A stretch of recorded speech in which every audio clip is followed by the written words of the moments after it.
I got a call like 2 or 3 hours before. Hey, can you put together an Inner Circle theme? And I ended up having to pitch Jericho on what I thought the theme should sound like. And he said, go for it.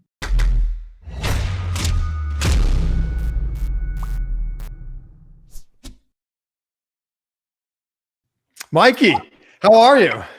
I'm good, man. How are you? I'm fantastic. Thank you for inviting us into your studio. We see a little bit of it behind you there. Yes. And again, it's still under construction. I have severe ADHD, so I'll get started on it and I'll get moving, and then I just find something else to do. It doesn't matter what your studio looks like as long as the music that you're creating there sounds good. Sure. So I think you have one of the most fascinating jobs in all of wrestling. And for people that may not know your face, you are the man behind all of the music that we hear in AEW. Yeah, probably about 85% of what you hear. Yeah, absolutely. So what's your official title? I am the music production coordinator over at All Elite Wrestling. Some people call me the music artist. Some people call me the music guy. It is what it is. And I do a little bit more than just the music. I handle a lot of the streaming analytics behind the scenes.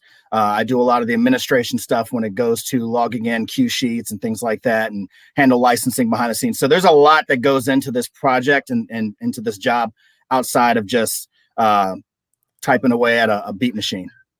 So when a wrestler has new entrance music, you are the man who creates this. That is correct.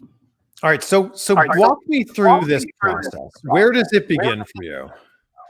So it's a case-by-case basis, and I want to say that nearly every single theme is different. So like in the very beginning, I came from the outside of the wrestling business. I spent close to 10 years in the mixed martial arts industry doing music there, transitioned over to the independent wrestling scene in 2016.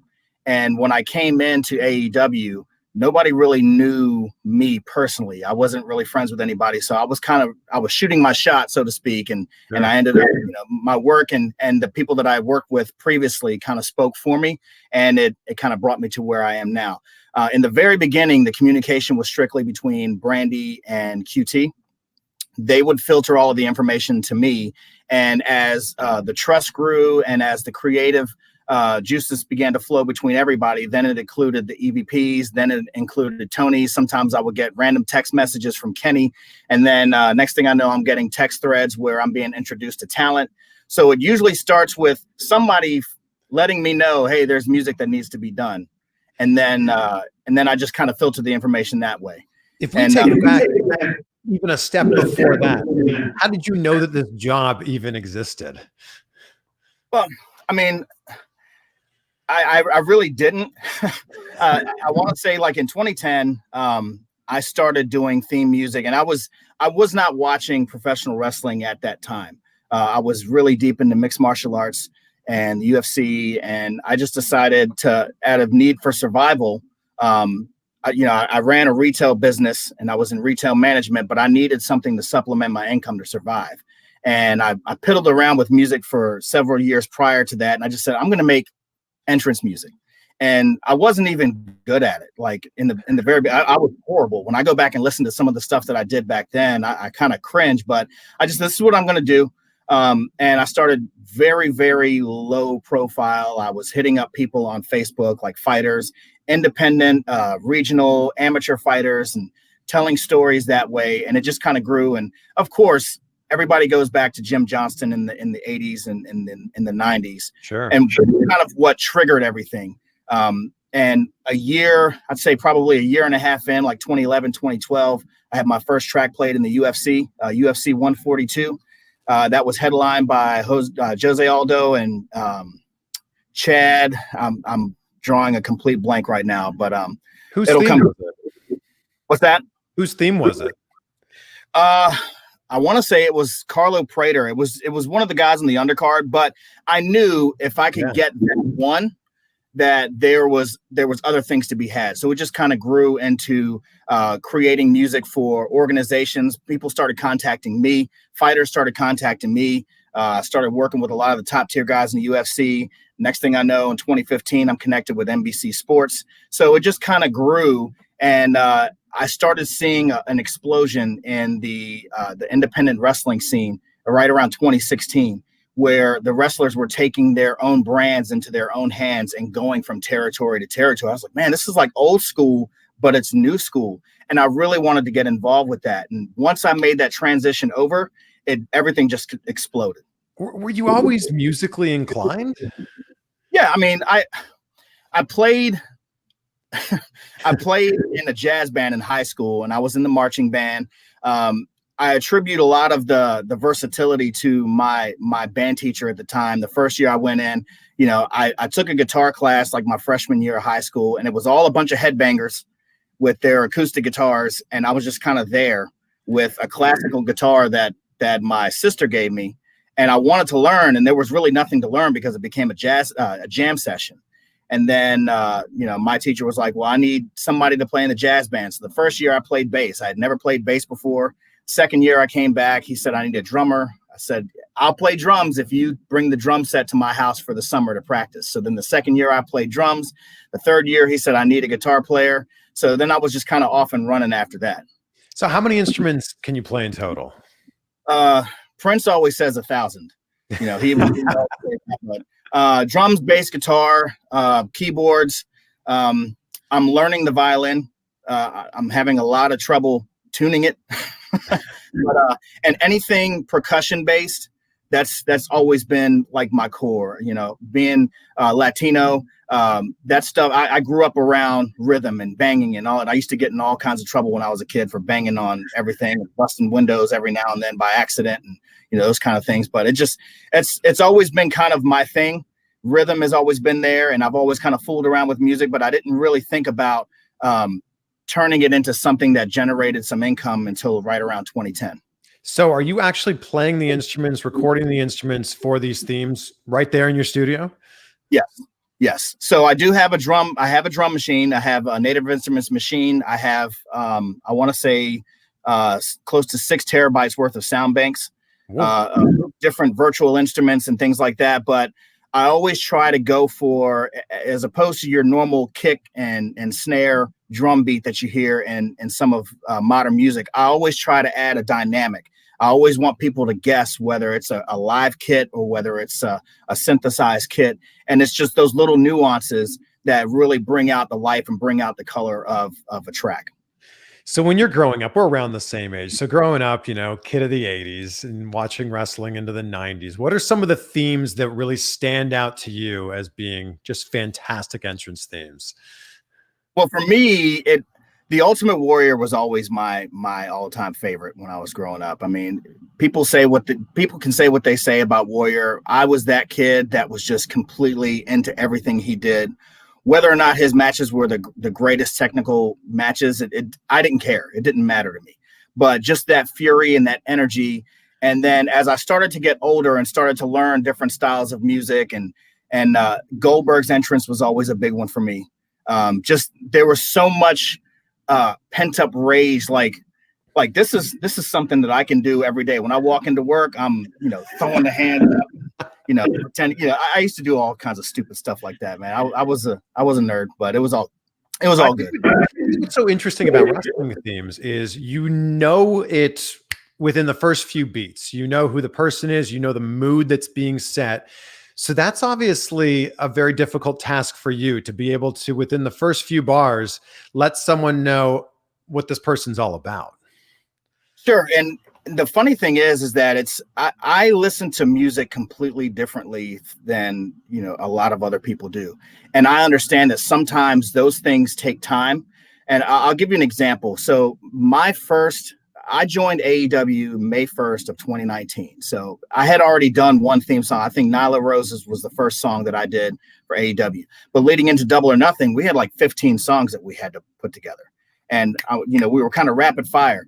And we had a lot of brand new talent that was being introduced. And people think they know these talents, but when they get to TV and when they get to a different platform, a lot of things change. There's nuances about their character that changes. There's nuances about how they want their character to be portrayed that changes. And a lot of people weren't ready. A lot of people said, well, this doesn't fit this person. This doesn't fit this person. But it just takes time to really understand what story that talent is trying to tell. And the music that I've created for them has been a melting pot of ideas from the talent, from the EVPs, from Brandy, from Tony, from everybody, to make sure that the presentation that we're giving, we're all on the same page about. And it just takes time. Sometimes it hits, sometimes it takes time. Like last week, Vickie Guerrero's music hit, and my entire social media on every platform just turned upside down. It was like it broke the internet. And it all because it was the one thing that she's known for is that excuse me. And there's no way that I could ever put her over musically. So why not make her voice the centerpiece of that song? And that was one of those rare moments that it hit. But I'd say the majority of the time with brand new talent or brand new music being unveiled, it just takes time to process it and then really kind of understand where they're going with it. With Vickie's theme, for example, was that one of those that when you were finished with it, you went, this is a good one? Actually, it's not even finished yet. Oh, so there was some back and forth as to whether she was going to have any music or not. And I was under the impression that there wasn't going to be any music. And I think the Tuesday night before the show, so I got a call from somebody and said, you might want to get on some music for Vickie. I was like, I don't think they're going to have any music. I think they said, no, and then I got an email from Cody says, we need some music for Vickie. And this was late Tuesday night. So I was like, okay, I'll get on it first thing in the morning. And then it went back and forth again as to what we were going to do. So I had maybe 3 hours to put something together. Wow. And I sat in my office and I'm laughing because I get excited. I get excited. I'm in here and there's video of my wife recording me when I'm not looking, and I'm jumping up and down and I'm, doing this kind of thing with the headphones on, and I turn around and scream and yell, why are you taping me? Those kind of things. But I sat in here and I put it together and I just laughed. I laughed and I jumped around. I said, people are going to lose their minds when they hear this. And I knew, if it played out right, and it did. And it's been pretty amazing since then. So it's coming out soon. We've got some things in the works with that, but it's not even finished yet. All right, so we're gonna hear version 2 of Vickie's theme. Fantastic. Is that the quickest turnaround you've had to do for music? No, and I've kind of gotten used to things switching up at the last minute. So Kevin Sullivan is our VP of post production, and he's been an amazing mentor since the jump. There's not many people that have this job, and there's not many people that I could go to talk about talk about the different ideas. And if I try to talk to another musician, 9 times out of 10, it ends up them trying to get a job at AEW. And then if there's other musicians that have done this previously, they don't really want to clue me in on anything that they had to go through. So I just realized I just got to rely on my team. So Kevin's been a huge mentor to me. And he explained to me early in the beginning, he's like, this is wrestling. This is the pro wrestling business. Things change on the fly. So you got to be ready. So there's times where like Jeff Cobb's theme comes to mind. I was actually signing the lease on my house with my wife. We had just walked out. It was on a Wednesday afternoon. And I had a conversation that morning about Jeff Cobb's theme. We weren't expecting to have that until a week later. We get out at 4:00 in the afternoon signing on my house, and I'm heading to my new house. And I get a text that says, hey, how soon can you have that Cobb theme? And I was like, we're going back. Let's go. So I had some basic frameworks put together and just did it up as quickly as I could and got it done. And we were off and running. And same thing with the Inner Circle. I got a call like 2 or 3 hours before. Hey, can you put together an Inner Circle theme? And I ended up having to pitch Jericho on what I thought the theme should sound like. And he said, go for it. So I put it together. They send it back, and I get the voice text that Jericho likes it. He thinks it's rad. It's edgy. It's got attitude. Can you add this to it? And we add that to it. And it's all lightning speed. And I've worked fast before, but once I got to AEW and you're creating music for a national television show, the speed just jumps. I mean, just notches.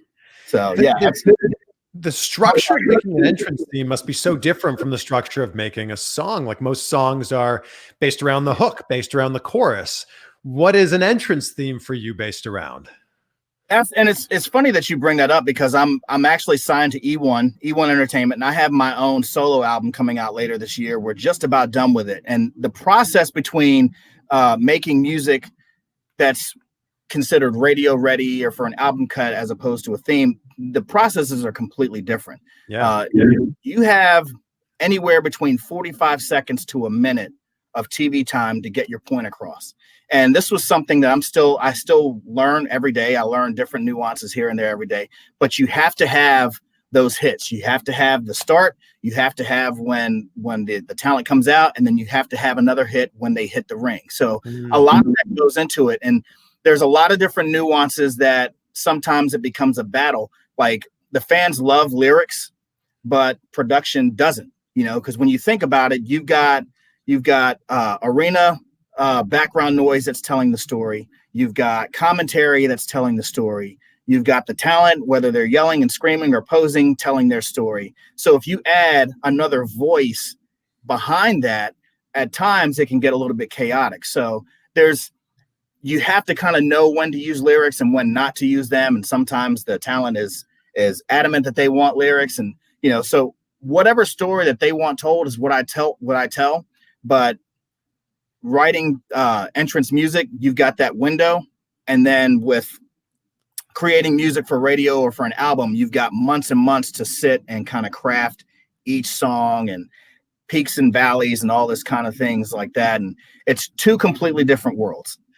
We all know those bands that have a lot of songs that sound similar. You're like, I don't know this song specifically, but I know exactly what band this is. How do you make it so that your songs sound so vastly different? So it's funny because I've played in cover bands for years, and I've always, whenever a talent gives me examples of music that they like, for example, Wardlow wanted something along the lines of Disturbed, so I had to pull out the Dave Draymond voiceover, those kind of things. Or if somebody wants a Metallica riff, I got to pull out the Hetfield, those things that I've gone back and studied and listened to and played. There's certain nuances to those styles. And that's what makes it so much fun, because I don't get pigeonholed. And I said this last night on social media. I don't get pigeonholed as being a rock artist or a hip hop artist. I get to experiment with everything. I get to listen to everything. I get to implement everything. And that's what it all comes down to, is just constantly taking in, learning new techniques, experiment, trial and error. And then we get there. So a new talent comes into the business or into the company. They've just been signed, and now you're tasked with making their entrance theme. Where does this begin? Usually it's just the text message that, hey, so-and-so is going to be here. They need music. Here's their number. Okay. Now, how do you decide what type of music that needs to be? I ask them specifically, what style are you looking for? Do you want to transition? Do you want to bring over something that's similar to what you used in another company? What are you thinking of? So I always want to take the step of letting the talent lead and letting the team lead. I don't ever try to overstep unless I'm asked for an opinion. I don't impose my opinion. When I'm asked, then I give it. But I always I want them to take the first step, because we have no idea what they're thinking about. There's times where people just evolve as human beings and as they see their own story. So they say, well, I want to try this. I've never had a chance to try this when I was in this promotion, so I want to try this. Can we do this? This is where I feel like my character is going. So that's where we get to first. And it all comes down to storytelling. So if they want to get down into the death metal, if they want to get into the epic, cinematic hybrid styles, that's all up to them. And, the AEW team is very open to allowing them to be creative. What would you say is the theme song that's taken the most revisions to get exactly how you wanted it to sound? It's funny. It was probably the DDP one that never got used. That could be version 2 as well. Well, I got an email back when DDP had debuted. We needed something deadly similar to what he had in WCW, which was like, it was a twist on Nirvana's Smells Like Teen Spirit. Yeah. So Dallas and I were on the phone until early in the morning. We were just going back and forth and making a bunch of little tweaks here and there, because it was actually a combination of his theme from WWE and his theme from WCW. And we had created something that we really thought was cool. And then we get to TV the next day and they said, can't use it, too close.